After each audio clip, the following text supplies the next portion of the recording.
शेरशाह सूरी कौन से दो युद्ध लड़े फटाफट से बताएंगे? तो आप कहेंगे भैया 1539 में इसने पहले हुमायूं को हराया, 1539 में, ठीक है, और 1540 में।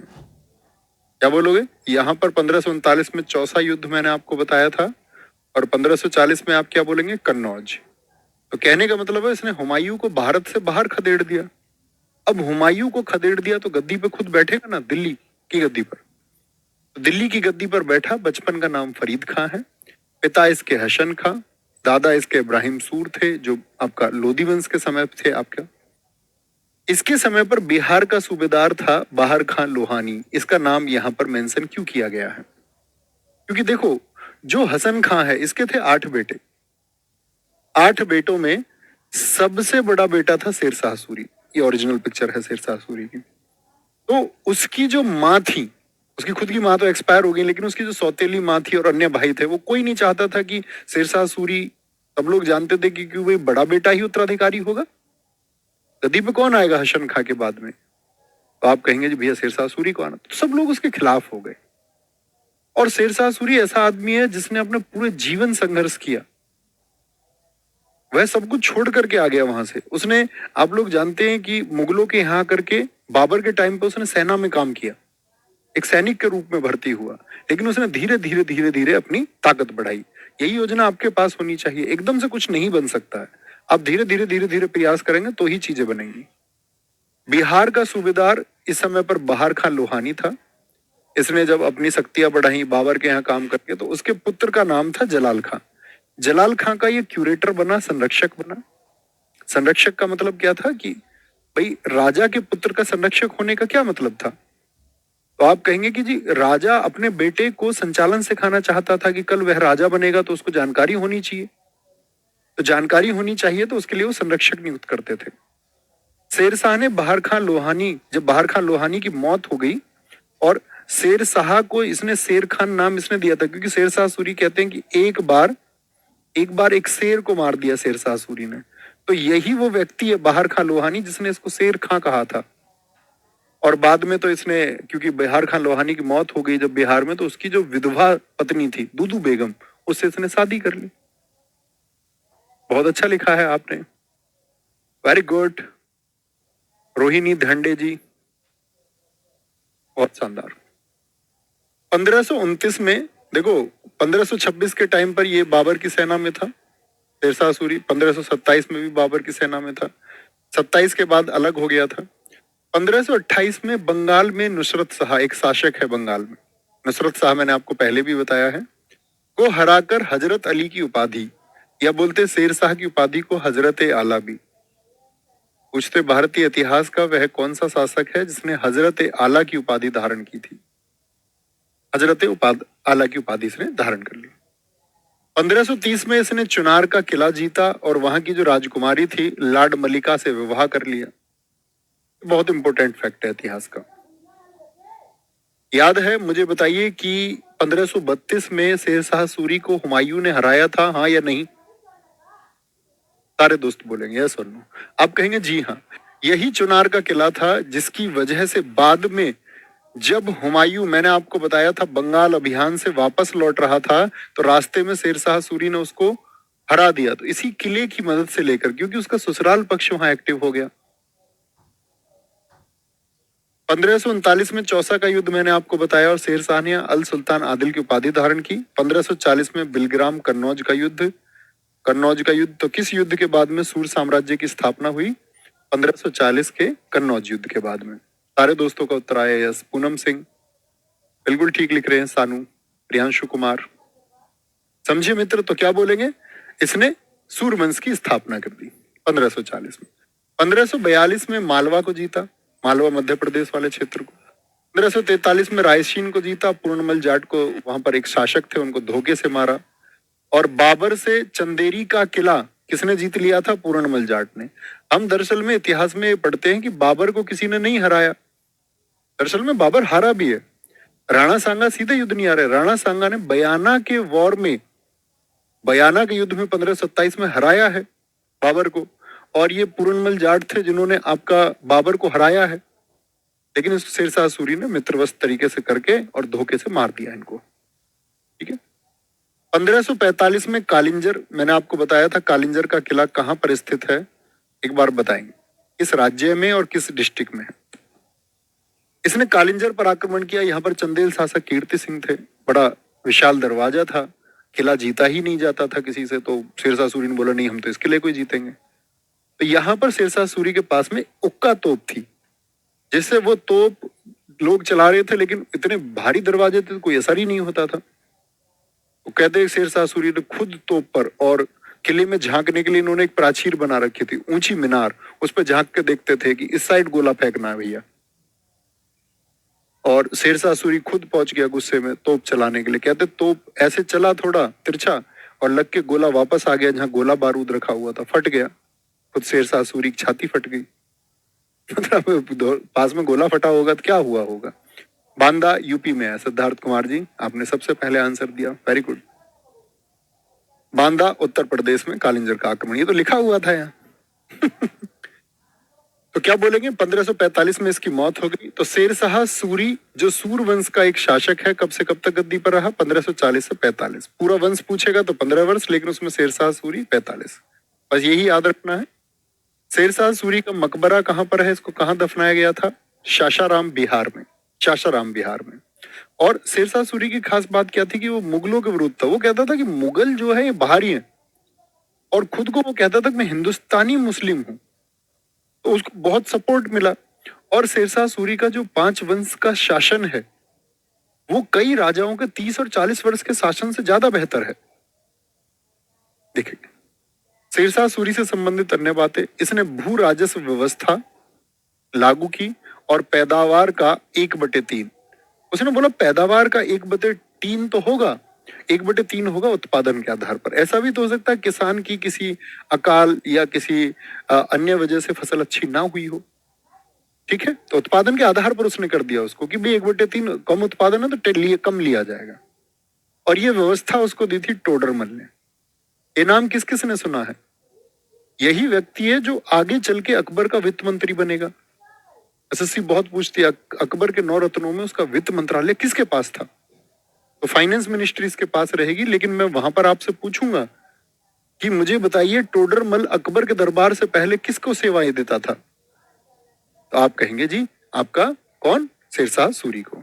पट्टा प्रथा जिसको कबूलियत कहा गया, पट्टा क्या होता है, आप लोग आपके गांव में भी होगा कि गवर्नमेंट जो लोग आपका भूमिहीन लोग होते हैं जिनके पास जमीन नहीं होती, सरकार उनको पट्टा देती है, जमीन का मकान के लिए देती है, कई बार जमीन के लिए बीघे 2 बीघे 3 बीघे खेत देती है कि भाई ये भूमिहीन लोग हैं, इनके पास जमीन नहीं है और जमीन होनी चाहिए।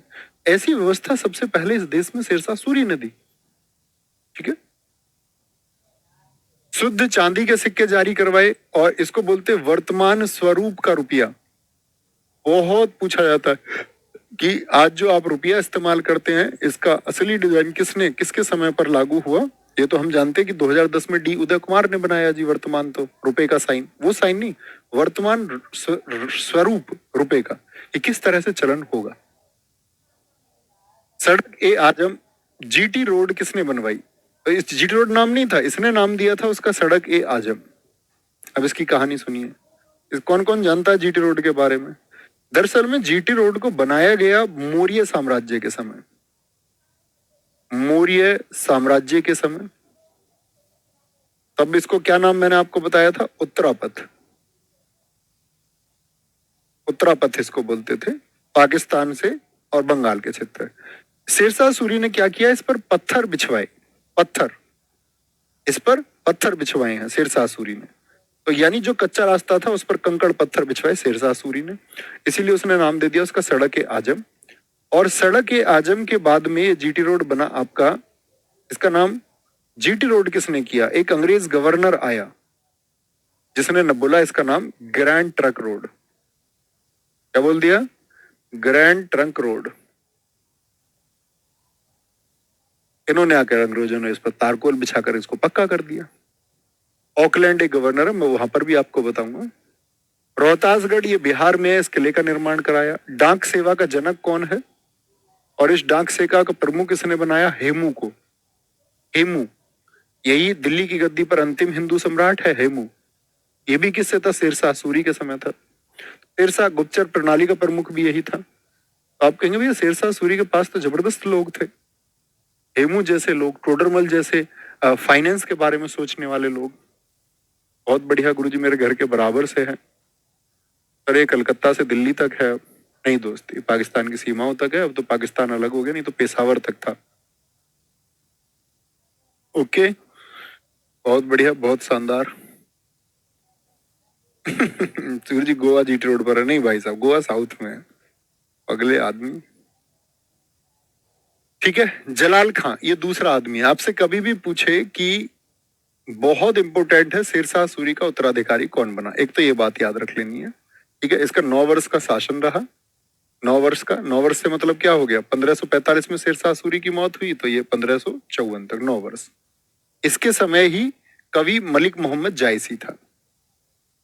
मुझे बताइए, मलिक मोहम्मद जायसी ने, मैंने आपको बताया था कौन सी किताब लिखी है, तो आप कहेंगे जी पद्मावत लिखी है। और मैं अच्छे बच्चों से जानना चाहूंगा किस वर्ष में लिखी थी, ये भी मैंने आपको बताया था, 1540, 1540। इसके बाद में फिरोज शासक बना, 3 दिन था, फिरोज की हत्या मुजारिब खां ने कर दी। ये सब याद रखने की बात नहीं है। ये कौन था? शेरशाह के भाई निजाम खां का पुत्र था।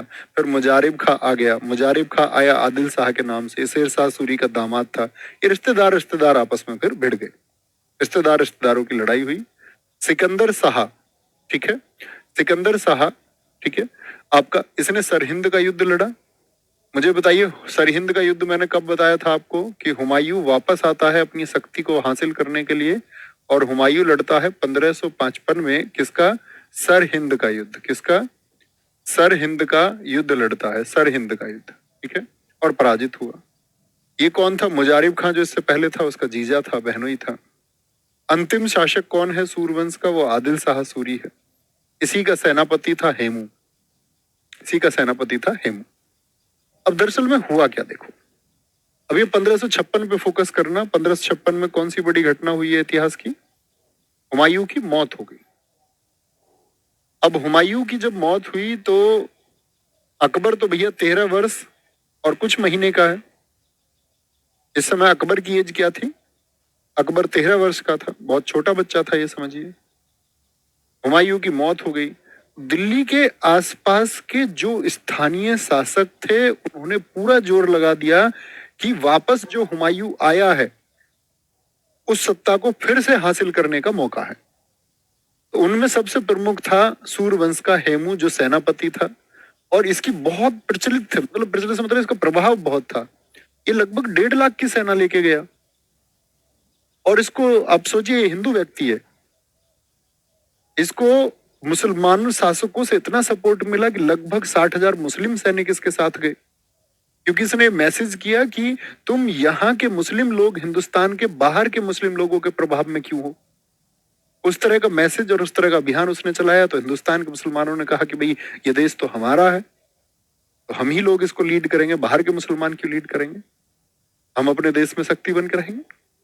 तो यहाँ पर 1.5 लाख, कहते 300 तोप लेकर के चला। अब सोचिए, 300 तोप युद्ध में उस समय होना बड़ी बात होती थी, लेकिन फिर भी हेमू हार गया।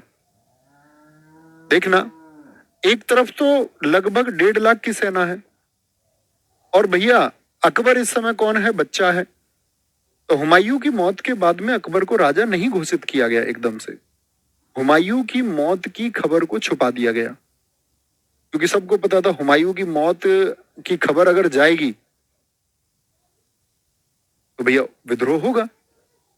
तो हुमायूं की मौत के बाद में जब लोग, दरअसल में क्या होता था, मुगलों में ये लोग किले के बाहर आके दर्शन देते थे जनता को, भैया हम जिंदे हैं।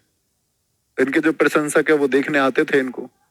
तो बहुत दिन तक जब झरोका दर्शन देने नहीं आया, झरोका दर्शन बोलते थे इनको, खिड़की पे आके दिखते थे, हाथ हिलाते थे, जैसे सेलिब्रिटी करते हैं आज के लोग, अपने बड़े घर के बाहर छत पे आ जाते हैं।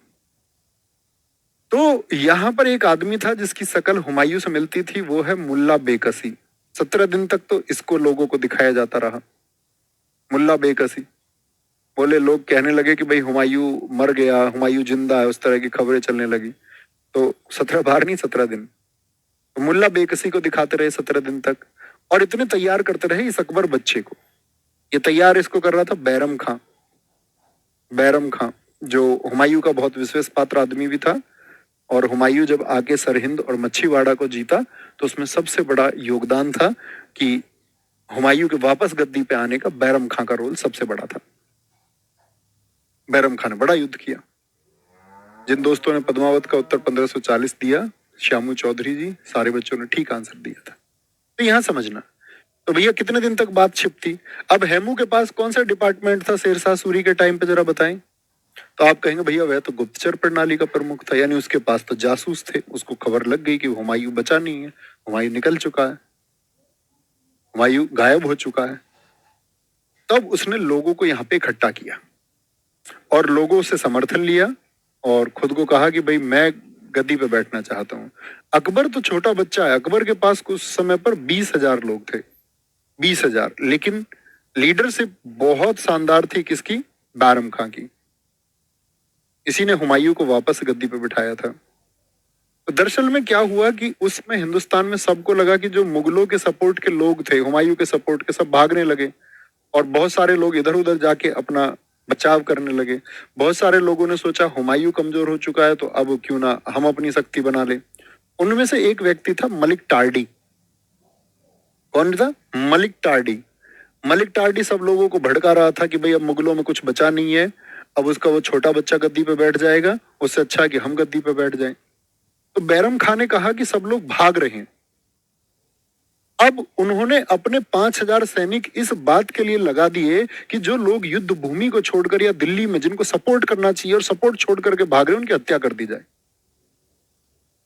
यानी जो सपोर्ट नहीं कर रहे हैं उनकी हत्या कर दो। तो उनमें सबसे बड़े नेता मलिक टार्डी को मारा गया। तो सब लोगों को अंदर ये भाव आ गया कि भाई अभी कमजोर नहीं हुए मुगल, अभी दंड देने की शक्ति में, और सबको दंड दिया जाएगा। तो सबके अंदर ये मैसेज पहुंचा, जो लोग इधर उधर छिपे हुए थे उनको पता था हत्या तुम्हारी भी होगी। तो सब लोगों ने सपोर्ट वापस आकर के करना शुरू किया। युद्ध अकबर ने नहीं लड़ाए। तो यहां पर युद्ध हुआ 1556 में, जिसको पानीपत का सेकंड युद्ध कहते हैं, पानीपत सेकंड। और इसको दरअसल में इतिहास में तो अकबर और हेमू के बीच दिखाया जाता है, लेकिन अकबर इसमें लड़ा नहीं है, लेकिन अकबर के राजा होने के लिए है तो इसलिए उसका नाम बहुत सारे लोगों ने लिखा है। दरअसल में इस युद्ध का नेतृत्व बैरम खां ने ही किया। अकबर को तो 5 किलोमीटर दूर रखा है युद्ध भूमि से, 5,000 सैनिकों की टुकड़ी के साथ रखा है, 20,000 से लग। बोले कि अगर लगे कि बैरम खां युद्ध में मारा गया और ये अंतिम लड़ाई है, क्योंकि हेमू की जो सेना है वो कमजोर सेना तो है नहीं, तो उसने बोला अकबर से कि तुम वापस भाग जाना, तुमको उल्टे भाग जाना है। अकबर तो युद्ध भूमि में पीछे था। जीता कौन भैया, यहां देखेंगे ध्यान से। दिल्ली की गद्दी पर ये अंतिम हिंदू सम्राट था। अंतिम का मतलब ये युद्ध क्या है, हेमू हार गया, क्योंकि उन लोगों का टारगेट रहा, बैरम खां ने कहा कि हमको सिर्फ हेमू को टारगेट करना है, और हाथी पे जो हेमू बैठा हुआ था उसको तीर लग गया, पूरी सेना तितर बितर हो गई, पूरी सेना भाग गई। स्वयं को दिल्ली का स्वतंत्र सम्राट इसने घोषित कर दिया था, क्योंकि उसको पता चल गया था हुमायूं नहीं बचा है, तो इसने बोला कि अब राजा हम हैं। ठीक है, तो कहने की बात है अकबर गद्दी पर आया, और जिस समय हुमायूं की मौत हुई थी तो उस समय अकबर था कलानौर पंजाब में। तो इसका राज्याभिषेक भी कलानौर पंजाब में ही हुआ। किसने किया इसका राज्याभिषेक? जाकर के बैरम खां ने किया खुद। ईंटें रखी हुई थी वहां पर, ब्रिक्स, ईंटों पर बिठाया, उसको खबर सुनाई तुम्हारे पिताजी अब नहीं रहे हैं, अब तुमको ही राजा बनना पड़ेगा। उसका राज्याभिषेक एक बार तो ईंटों पर हुआ और फिर एक बार दिल्ली आके हुआ। बचपन का नाम क्या है इसके का, बोलेंगे? जलाल अरस आशियानी, इसको जहांगीर ने कहा है, अरस आशियानी। जहांगीर जानते हो कौन है? सलीम, जो इसका बेटा है, इसके बेटे ने यानी पुत्र ने पिता को कहा है अरस आशियानी। जलाल जन्म हुआ इसका 1542 में। एक बार बताएं जन्म कहाँ हुआ था इसका? आप कहेंगे राणा वीर साल के यहाँ हुआ था। सबसे बड़ा शासनकाल इसी का है मुगलों में। बताएं कितने वर्षों का है टोटल? 49 ईयर्स, 49 वर्षों का शासनकाल है। इसका पालन पोषण सुल्तान बेगम ने किया, जो अस्करी की पत्नी थी। अस्करी कौन है? ये हुमायूं का भाई है। क्योंकि दोस्त हुमायूं का खुद का जो जीवन था वो तो भागदौड़ में ही था। हुमायूं का खुद का जो जीवन था वो तो लड़खड़ाता जीवन, किस इतिहासकार ने कहा है? लैनपूल ने। ठीक है, बाबर की बहन खानजदा बेगम ने भी इसका पालन पोषण किया। यानी बाबर कौन है इसका? अकबर का दादा। तो दादा की बहन ने भी पालन पालन पोषण इसका किया है। ठीक है, आगे आएंगे। दहाई माँ अनगा। अब ये दहाई माँ क्या होता है? दरअसल में पहले इतिहास में आप देखोगे तो कई जगह आपको नाम दिखा गया मेरा दहाई माँ। क्योंकि दोस्त हमारे यहाँ संस्कृति में एक बात चलती है कि जो माँ का दूध हम पीते हैं तो माँ के गुण हमारे अंदर आते हैं। आप लोग मानते हैं इस बात को? हाँ जी। तो बहुत सारे राजाओं के बच्चों को कुछ माँ अपॉइंट की जाती जो किराए आदि या राज्य की व्यवस्थाओं पर उस बच्चे को स्तनपान कराती, यानी उस बच्चे को अपना दूध पिलाती।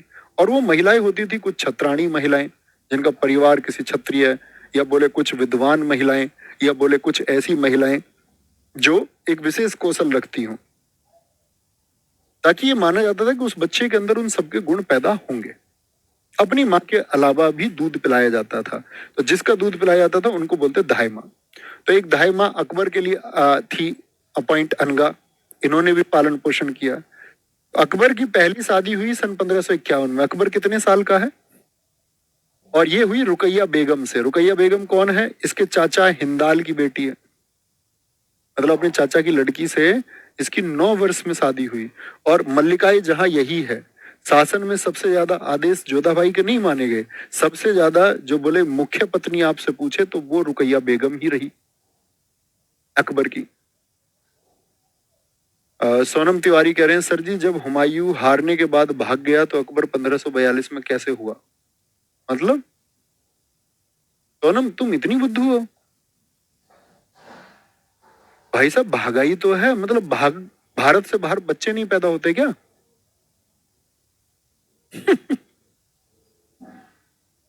अब बड़े कमाल बच्चू हो तुम तो भाई। ये कौन सी बात तुमने कर दी है? कौन सा लॉजिक है?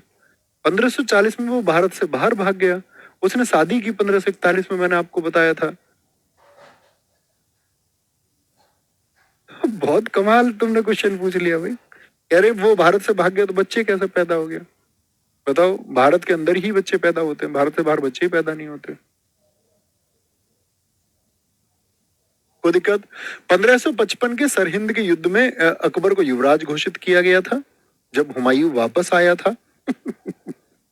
माता कौन है? हमीदा बानो बेगम, जिसको मरियम मकानी हम कहते हैं, बहुत इंपॉर्टेंट है।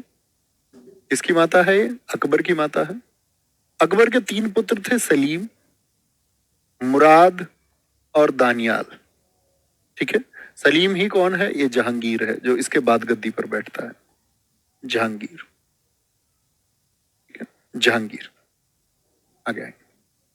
अकबर का टीचर कौन था? अब्दुल लतीफ। आप कहेंगे भैया अकबर तो अनपढ़ है। तो अनपढ़ का भी टीचर होता है। उसने आगे बहुत कोशिश की अब्दुल लतीफ ने कि मैं अकबर को पढ़ा पाऊं, लेकिन वो कामयाब नहीं हो पाया, वो सफल नहीं हो पाया। अकबर का अंत समय तक जो शिक्षक है जिसको अकबर ने सबसे ज्यादा अपने जीवन में माना है वो सिराजी है। सिराजी, अकबर एक बात समझ गया था एक समय पे। देखो समझना, आप आज मूर्ख है इसका मतलब ये नहीं है कि आप पूरी जीवन मूर्ख बने रहें। आपको ये समझना होगा कि भाई मैं हाँ मूर्ख हूं, मैं अब नहीं रहूंगा। अकबर ने भी ऐसा ही चुनाव किया। अकबर ने कहा कि ठीक है, मेरा पढ़ाई में मन नहीं लगता था, मैं नहीं पढ़ पाया, लेकिन मैं अपनी संगत तो ऐसे लोगों की रख सकता हूं ना जो विद्वान हो। तो अकबर ने 9 रत्न रखे थे, हर एक अपने क्षेत्र का विशेषज्ञ और महान व्यक्ति। तो संगत का आपके ऊपर बहुत बड़ा असर होगा कि आप किन लोगों का चुनाव करते हैं। चोर उचक्को गंदी सोच वाले मित्र हैं आपके, लड़कियों के ऊपर फब्तियां कसने वाले, लड़कियों के ऊपर चर्चा करने वाले मित्र हैं आपके, ये सच में आपका भला चाहने वाले और भले मित्र आपके हैं। ये चुनाव आपको करना होगा। तो 9 रत्न इसने चुने। ऐसे ही एक व्यक्ति का चुनाव किया अकबर ने, सिराजी का। अब अकबर खुद नहीं पढ़ सकता था, लेकिन सिराजी को उसने अपने पास रखा। सिराजी उसको पढ़ के किताबें सुनाता था। कहते अकबर अपने अंतिम दिनों में भी जब शयन कक्ष की तरफ जाता, सोने की तरफ, तो सिराजी उसको उस समय भी पुस्तकें पढ़ के सुनाता। और कहते करीब 4000 पुस्तकें सिराजी ने पढ़ के सुनाई। कहीं कहीं तो इसका वर्णन 24,000 भी लोगों ने लिखा है। तो कहते अकबर खुद पढ़ा नहीं लेकिन सुनना तो जानता था। ठीक है, अकबर का राज्याभिषेक पंजाब के गुरदासपुर जिले के कलानौर में ईंटों के सिंहासन पर हुआ। किसने किया जी? बैरम खान ने किया।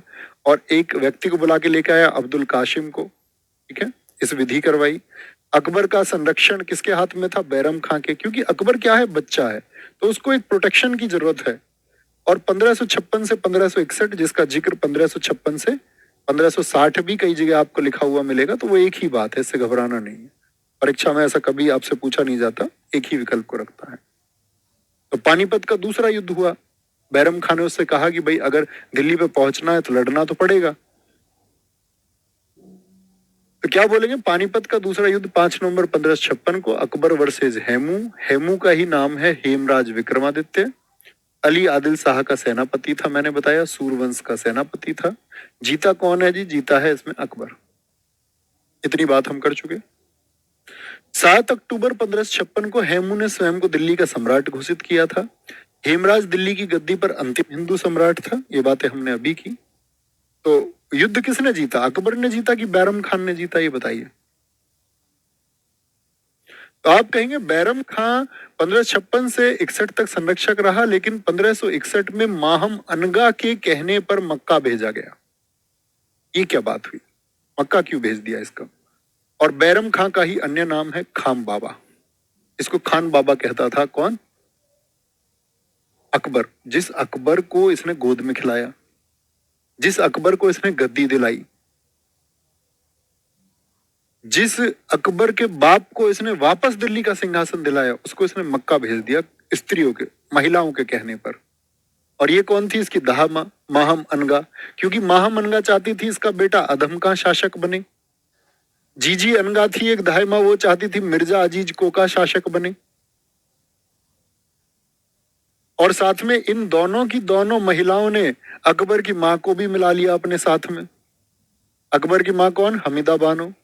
तीनों एक साथ हो गई, हमीदा बानो, क्योंकि ये जानती थी कि जब तक बैरम खां है तब तक कुछ गलत हो नहीं सकता। तो इन्होंने बैरम खां पर आरोप लगाने शुरू किए, क्योंकि बैरम खां खुद एक शिया व्यक्ति था मुस्लिमों में। तो कहते हैं कि भाई इस अकबर से कहती है कि यार बैरम खां तो जो है शिया लोगों की भर्ती करता है, उच्च पदों पर अपने लोगों को बिठाता जा रहा है, तुमसे कुछ पूछता ही नहीं है। क्योंकि कई बार ऐसा होता था कि बैरम खां सच में अकबर से नहीं पूछता था, क्योंकि उसको लगता था उसका डिसीजन ठीक है। और कई बार तो उसने लोगों को सजाएं दे दी, दंड दे दिए बिना अकबर से पूछे। तो उन्होंने अकबर को भड़काया कि यार तुमसे नहीं पूछता, खुद राजा के जैसे रहता है, शासक तुम हो कि बैरम खां है। तो कहने का मतलब है अकबर के मन में घृणा पैदा कर दी। माँ को भी फेवर में कर लिया, माँ भी घृणा करने लगी बैरम खां से, उसके खिलाफ बात करती। इन दोनों का तो अपना उद्देश्य ही अलग था। ये दोनों क्या चाहती थी कि बैरम खां रास्ते से हटे और इनके पुत्र के लिए रास्ता खुले, और फिर बचेगा अकबर। तो भैया आप कहेंगे बैरम खां हटेगा तो अकबर तो रह जाएगा ना। अकबर के लिए इन्होंने इंतजाम कर लिया, अकबर को सुंदर लड़कियों में इसने फंसा दिया। और अकबर का तुम याद रख लेना, 1556 गद्दी से बैठ करके और आपका 1562 तक स्त्रियों में रहा है, और कई हजार सुंदर लड़कियां अकबर के हरम में रहती थी। इन्हीं महिलाओं ने बनाया है हरम। यहां दुनिया भर की जितनी भी सुंदर लड़कियां थी वो बंद कमरे में। इसके बारे में मैं आपको बताऊंगा कि आपका अगर हम बात करें शाहजहां औरंगजेब के समय, आपके कुछ डॉक्टर आए बाहर से, चिकित्सक आए, बर्नियर जैसे लोग आए, उन्होंने वो हरम में गए हैं, क्योंकि हरम में कोई और पुरुष नहीं जा सकता था, सिर्फ अकबर जा सकता था। हरम में महिलाएं अगर बीमार भी पड़ती थी तो भी उनको हरम से बाहर नहीं निकाला जाता था, उनको कोई और देख ही नहीं सकता था, सिर्फ अकबर, ताकि अकबर वहां पर फंसा रहे और शासन को अकबर अपने आनंद में रहे और ये अपने शासन को चलाएंगे फिर अच्छे से। तो अकबर की तो उन्होंने व्यवस्था कर दी बढ़िया। लेकिन 1556 से उनकी सोच थी, लेकिन ये एक्टिव कब हो पाई? ये जब 1560 से सबसे ज्यादा, क्योंकि जब बैरम खां को रास्ते से हटाया इन लोगों ने, तो ये और बड़े स्तर पर बढ़ा। एक चिकित्सक बर्नियर ने लिखा है, क्योंकि वो खुद हरम में गया अंदर, उसने कहा कोई स्त्रियां बीमार थी, तो उसने तो यहां तक भी लिखा है कि मैं जब अंदर गया तो वहां हजारों महिलाएं हरम में थी और किसी के भी चेहरे नहीं दिखाई देते थे, सब एक विशेष प्रकार के कपड़ों बिस्तरों में बंद थी। और कह रहा था कि डॉक्टर को भी सिर्फ अंदर वो अपना सिर्फ हाथ मात्र बाहर निकालते और डॉक्टर को नब्ज देख के इलाज करना पड़ता। ठीक है, कोई दिक्कत? यहाँ तक कोई परेशानी? भैया सिया और सुन्नी क्या होते हैं? दरअसल में दोस्त, मोहम्मद साहब इस्लाम के संस्थापक रहे। जो मोहम्मद साहब की शिक्षाओं को मानते हैं वो सुन्नी है, और जो मोहम्मद साहब के दामाद अली की शिक्षाओं पर, उनकी एजुकेशन पर चलते हैं, वो लोग शिया लोग हैं। ये मिर्जा अजीज कोका इसको बोलते खाने आजम। अकबर ने ही कहा था ये अकबर का दूध मुआ भाई है। इसका मतलब क्योंकि अकबर की ये धाय माँ है जीजीएन का, इसका दूध अकबर ने भी पिया और इसलिए इसको भी कहा गया।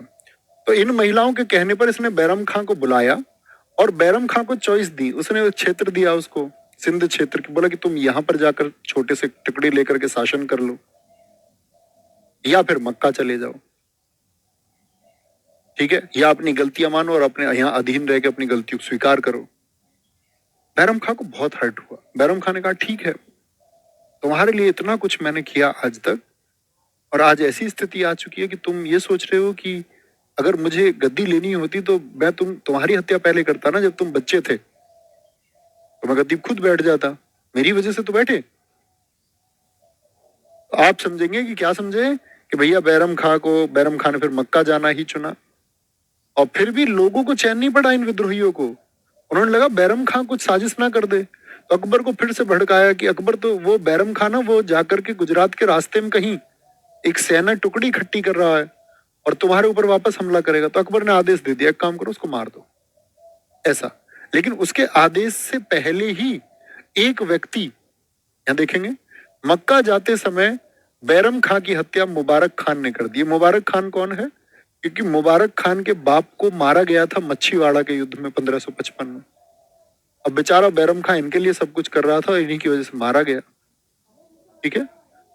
कहां पर? पाटन गुजरात में स्थल है। इसके बाद बैरम खां की पत्नी, बैरम खां की घरवाली और सलीमा बेगम से अकबर ने शादी कर ली। सुन लो जी इसकी बात, देख रहे हो इसको तुम? मतलब जिस व्यक्ति ने, जो इसके पिता के समान है, जिसको खाम बाबा कहता है, उसकी पत्नी से शादी कर ली। और क्या उद्देश्य दिया कि भाई बैरम खां हमारे बहुत करीब थे, और क्योंकि बैरम खान की पत्नी है तो अब इनको उतना, क्योंकि इनके पति को यहाँ से निकाल दिया गया तो इनको अब सम्मान नहीं मिल पाएगा। इनको सम्मान बस देने का एक तरीका है कि अकबर की ये पत्नी हो जाए तो इनको सम्मान मिल पाएगा। एक राजा अगर आदेश कर देता था कि इनकी पत्नी को सम्मान मिले तो क्या सम्मान नहीं मिलता? आप सोचें। लेकिन अकबर ने उसके लिए चुना कि उससे शादी कर ले, और उसके बहुत बड़े पुत्र अब्दुल रहीम खान खाना को अपने पुत्र का दर्जा किया। बेटा बोला, बेटा दिक्कत की बात नहीं है, आज से हम तुम्हारे अब्बू हैं, ऐसे कह दिया उसने।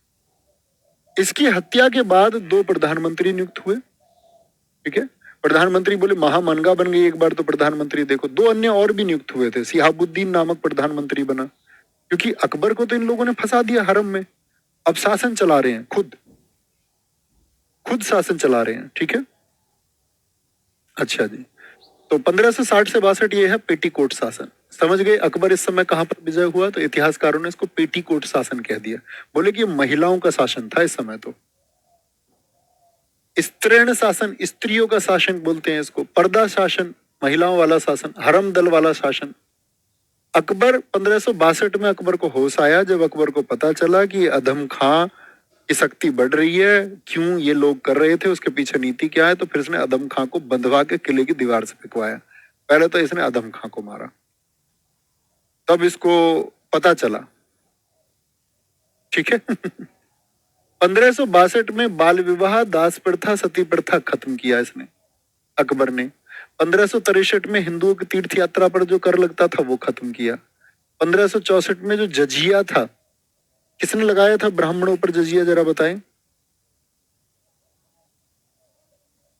बोलो फटाफट से बताएंगे, किसने लगाया था ब्राह्मणों पर? फिरोज शाह तुगलक। इसको बोलते दातीज, दास प्रथा, तीर्थ यात्रा कर, और जैसे जजिया, दातीज। 1562, 1563, 1564।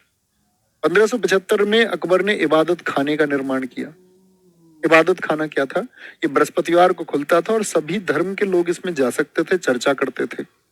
अब अकबर की चालाकी देखो, अकबर सारे धर्म के धर्म गुरुओं को बुलाता, हिंदुओं को, जैनों को, बुद्धों को, सिखों को, सबको बुलाता और सबकी बातें ऐसे सुनता। बोला अच्छा जी तुम्हारे धर्म में इतनी अच्छाई है, ओहो मुझको तो हिंदू हो जाना चाहिए। जैन साधु जाते, जैन लोग जाते, जैन मुनि जाते, उनसे बात करता, यार धर्म तो ये अच्छा है, अब मुझको जैन हो जाना चाहिए। लोगों को दिलासा देता था और सारे धर्म गुरुओं को यह लगता था कि अकबर बहुत जल्दी हमारे धर्म में शामिल होगा, बहुत जल्दी जैन लोग सोचते थे जैन बन जाएगा, बहुत चालू था, उनको लगता था बहुत जल्दी ये बौद्ध बनने वाला है, और हिंदुस्तान का इतना बड़ा शासक, सारे धर्मों में इसकी वाही वाही होने लगे, सब इसको ग्रेट कहने लगे। हालांकि उसने बहुत अच्छे काम भी किए, शासन व्यवस्था भी दी, जिसकी वजह से भी उसको महान कई जगह कहा गया। ठीक है, तो शुरुआती जीवन इसका आप सोच सकते हैं भ्रष्ट जीवन है, बहुत मतलब बहुत खराब व्यक्ति अकबर है अपने शुरुआती जीवन में। बाद के अकबर के अगर आप शासनकाल को देखें तो उसका शासनकाल अच्छा रहा, उसने फिर लोगों के हित के लिए काम किया। जैन धर्म गए कौन? जैन धर्म से गए शांति चंद्र, भानुचंद्र, विजय सेन सूरी, हरि विजय सूरी। सूरी नामक व्यक्ति याद रख लेना है जैन धर्म के। ईसाइयों की तरफ से एक व्यक्ति गया मोन्सेरेट, ये सोच रहा था अकबर अंग्रेज बन जाएगा बहुत जल्दी इसकी सुन लो। हिंदुओं की तरफ से गए पुरुषोत्तम दास, ये सोचते थे अकबर हिंदू बन जाएगा। 1579 में इसने मजहर की घोषणा की। मजहर की घोषणा मतलब अब इसने बोला कि देखो किसी धर्म में कुछ लिखा हुआ है, किसी धर्म ग्रंथ, चाहे कुरान में कुछ लिखा हो, चाहे वेदों में कुछ लिखा हो, चाहे बाइबल में कुछ लिखा हो, इसने कहा कि किसी भी पुस्तक में चाहे कुछ लिखा हो, अगर कॉन्ट्राडिक्शन है, तुमको लगता है कि वो पुस्तक कहती है, वो नहीं माना जाएगा। अकबर का आदेश सबसे ऊपर होगा, यही मजहर है। सम्राट का आदेश सबसे ऊपर होगा। उसने बोला कोई फिर उस बात पे किसी को प्रश्न चिन्ह ही नहीं लगाना। 1582 इसने दहसाला प्रथा शुरू की। अब बताइए टोडरमल किसके दरबार में था? दहसाला प्रथा क्या थी कि 10 साल में भूमि का एक मुआयना होता और देखते किसान किस टैक्स को देने की हालत में, वही वसूल किया जाएगा, जबरन कुछ नहीं। 1582 की दहसाला प्रथा बहुत इंपॉर्टेंट है। मजहर 1579 मित्र बहुत इंपॉर्टेंट है, समझे जी। अकबर का शासन है। अकबर के शासन के पहले हम क्रम को जानने से पहले हल्दी घाटी का युद्ध भी जानते हैं। हल्दी घाटी का युद्ध किस किस के बीच हुआ था? महाराणा प्रताप जी, जिनकी तरफ से नेतृत्व कर रहे थे हकीम खां, एक मुस्लिम व्यक्ति, राणा पुंजा सोलंकी और बहमा शाह जैसे दानवीर व्यक्ति, जिन्होंने अकबर को अपना सब कुछ न्यौछावर कर दिया, अपनी सारी संपत्ति। अकबर की तरफ से हिंदू व्यक्ति मानसिंह थे। अब मानसिंह कौन है, कैसे हैं, ये सब हम क्रम से जानेंगे। मानसिंह और आसफ खां। इस युद्ध का नतीजा क्या हुआ? आप लोग अक्सर जानते हैं कि भाई महाराणा प्रताप जी को बहुत बुरी तरह से हरा दिया गया, अकबर जीत गया। महाराणा प्रताप जी इस युद्ध में घायल हुए, लेकिन बहुत बुरी तरह हारे नहीं, ये आप लोगों को याद रख लेना है। महाराणा प्रताप हमारे देश का मित्र वो गौरव है, वो गाथा है जो आपको इस बात के लिए इंस्पायर करते हैं कि सामने कितनी भी बड़ी चुनौती हो, झुकना नहीं है तो झुकना नहीं है। चुनौती फिर चाहे कितनी भी विशाल हो जाए, क्योंकि दोस्त महाराणा प्रताप जी जब सारे पूरे राजस्थान ने घुटने झुका दिए, बहुत बड़े राजपुताना क्षेत्र में जब घुटने टिका दिए, तब महाराणा प्रताप ने उस राजपुताना के लिए संघर्ष किया और वो खड़े हुए। तो उन्होंने उनका एक स्टेटमेंट है, आप लोग जानते होंगे, बचपन से जानते हैं कि मुझे भी घास की रोटी खाना मंजूर है, लेकिन मुगलों के सामने झुकना मुझको स्वीकार नहीं। जब वहां पर युद्ध हुआ तो इसके बाद में इनके छोटे छोटे बच्चे, इनकी पत्नी ऐसी थी, आप सोचना एक बार, एक बार तो अपने बच्चों की ऐसी हालत देखकर हमने छोटी कक्षाओं में पढ़ा कि इनकी बच्ची जो घास की रोटी खा रही थी, उससे भी एक रोटी जो एक टुकड़ा था वो भी छीन के ले जाता है बिलाव, जंगली बिलाव। बच्ची भूख से बिलख जाती है। उस समय महाराणा प्रताप जी को मन होता है कि यार ऐसे जीवन क्या फायदा, सब लोग तो मुगलों के सामने घुटने टेक ही चुके हैं। उनकी पत्नी ने कहा था, कि अगर आप नहीं लड़ सकते तो मैं तलवार लेके लड़ूंगा। उनकी पत्नी भी उतनी ही बहादुर थी। और तुम फील करके देखना इस एक चीज को। वीर महाराणा प्रताप जी 1540 में जन्म हुआ, 1597 तक ये रहे, ठीक है। इनकी माता का नाम जयंतीबाई था, पिता उदय सिंह थे। राणा सांगा और उनकी पत्नी कर्णावती के पुत्र थे। कौन? राणा उदय सिंह। यानी राणा सांगा कौन है? महाराणा प्रताप जी के दादा हैं। ये रानी कर्णावती हैं जिन्होंने एक बार हुमायूं को राखी भेजी थी। हुमायूं कोई रक्षा वक्षा नहीं की थी, वो वचन नहीं निभाया था हुमायूं ने। सिसोदिया वंश है महाराणा प्रताप जी का। जन्म स्थान इनका कुंभलगढ़ है, राजस्थान। राजस्थान। घोड़े का इनके का नाम चेतक है, नीले रंग का घोड़ा था। हल्दी घाटी के युद्ध में जब ये घायल हो गए थे तो चेतक ने ही इनको उस नाले से पार कराया था, जिसके बारे में इतिहासकार लिखते हैं कि भैया लगभग अगर बात करें आपका, जिसके बारे में लिखा जाता है 46 फीट का नाला था, जिसके लिए अतिशयोक्ति अलंकार में एक पंक्ति भी आती है, राणा ने सोचा इस पार, चेतक था उस पार। मतलब वो सोच ही रहे थे कि ये कैसे पार होगा नाला। और उसके बाद में चेतक की मौत भी हो गई थी, घायल था वो भी युद्ध भूमि में। कहने का मतलब क्या हुआ कि ये इनका घोड़ा था चेतक, युद्ध भूमि से यही बाहर लेके आया था। हाथी राम प्रसाद। और महाराणा प्रताप जब युद्ध से बाहर निकल गए तो झाला इनकी जगह इनका मुकुट पहन के लड़े थे। तो क्या बोलेंगे, हाथी राम प्रसाद है, हाथी का नाम है। और 1582 इसको दिवेर युद्ध बोलते, मेवाड़ का मैराथन। इसका क्या मतलब होता है कि 1576 में अकबर ने जो जीता तो सीता, लेकिन क्या महाराणा प्रताप जी ने वापस नहीं जीता। तो महाराणा प्रताप जी ने राजस्थान के बहुत सारे किले 1582 में दिवेर युद्ध के द्वारा अपने अधीन कर लिए थे। भैया फिर अकबर ने कुछ नहीं किया होगा। अकबर समझ गया था एक टाइम पे। अकबर ने जब लाख प्रयास किए, बहुत सारे लोगों को मिलने भेजा, बहुत सारे संधि पत्रों के लिए आसपास के स्थानीय राजाओं से दबाव बनवाया, अकबर ये समझ गया कि ये दबाव मानने वाले व्यक्ति है ही नहीं, मानेंगे ही नहीं। क्योंकि उन्होंने कहा कि अगर ये मेरा साथ अगर राजपुताना भी नहीं देता है, नहीं देते हैं, अन्य स्थानीय लोग, अन्य जातियां मेरा साथ नहीं देती है, मैं भील लोगों के साथ लड़ूंगा। राजस्थान में भील जनजाति रहती है, जो भील लोग अकबर के भील लोग महाराणा प्रताप जी के सहयोगी बने।